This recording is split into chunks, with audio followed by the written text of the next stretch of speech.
Bonjour à tous, petite vidéo explicative du fonctionnement d'un moteur de SAP. Donc ça, c'est un moteur de SAP assez ancien, mais qui est encore utilisé dans certains centres hospitaliers, dont le centre hospitalier de Calais. Il y a des nouveaux modèles, mais le fonctionnement de base est toujours le même. C'est-à-dire que c'est un moteur de SAP, par exemple, ici, je l'ai branché sur secteur. Donc vous allez retrouver sur le côté le branchement qui va vous permettre de le brancher sur secteur. Et lorsque vous le branchez sur secteur, ici, vous avez le petit témoin qui est allumé. Donc le fait de le brancher sur secteur, ça va vous permettre de recharger la batterie et d'utiliser éventuellement le moteur sur batterie. Ici, vous avez l'écran de contrôle, d'accord? Donc vous allez voir tout à l'heure quand je vais l'allumer.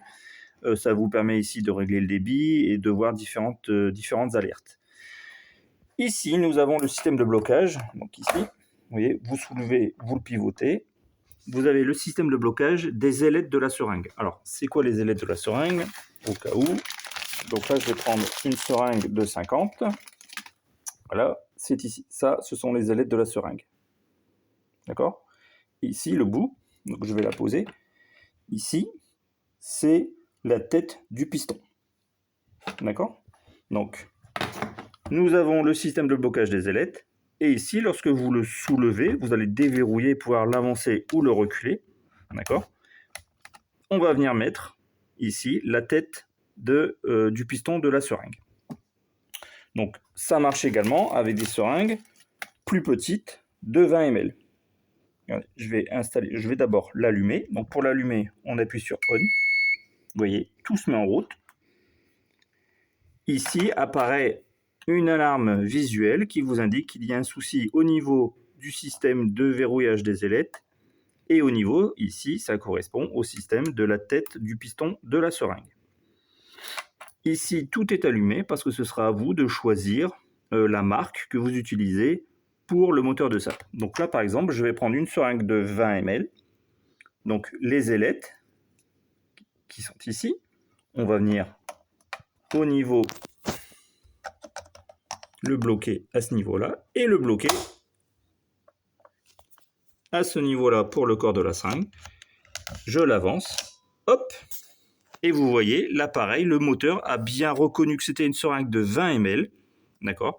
Et c'est à moi ensuite de choisir la marque. Donc si je mets, je vais vous montrer de suite, si je mets la seringue de 50 ml, même principe, hein, je bloque les ailettes. Voilà, système de blocage des ailettes, j'appuie sur l'avant et je l'avance. Et vous voyez, vous voyez ici, c'est très bien, alerte, je l'ai plus. Donc là, on a bien reconnu que c'était une seringue de 50 ml, Plastipack. Ça, c'est la marque. Si il existe d'autres marques, par exemple ici Omnifix de chez Brown, si je voulais mettre la Omnifix, vous appuyez sur les flèches pour choisir votre marque. D'accord? Donc en bas ou vers le haut. Moi, c'est une Plastipack, une 50 cc, et après on vous demande de valider. Je valide. Ensuite, c'est à vous d'indiquer le débit que vous aurez calculé au préalable. Donc, on monte 1 ml, 2 ml, 3 ml, 4 ml. On peut baisser 3 ml, 2 ml, 2,1, 2,2, 2,3, etc., etc. D'accord? Moi, je choisis un débit de 2 ml heure. Vous voyez, ça s'exprime toujours en ml heure. Et on vous demande de valider. Je valide.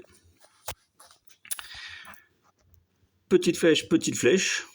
Donc, il va y en avoir 3. D'accord? Il y en a une ici, une ici, une ici. Ça indique que la SAP est en route.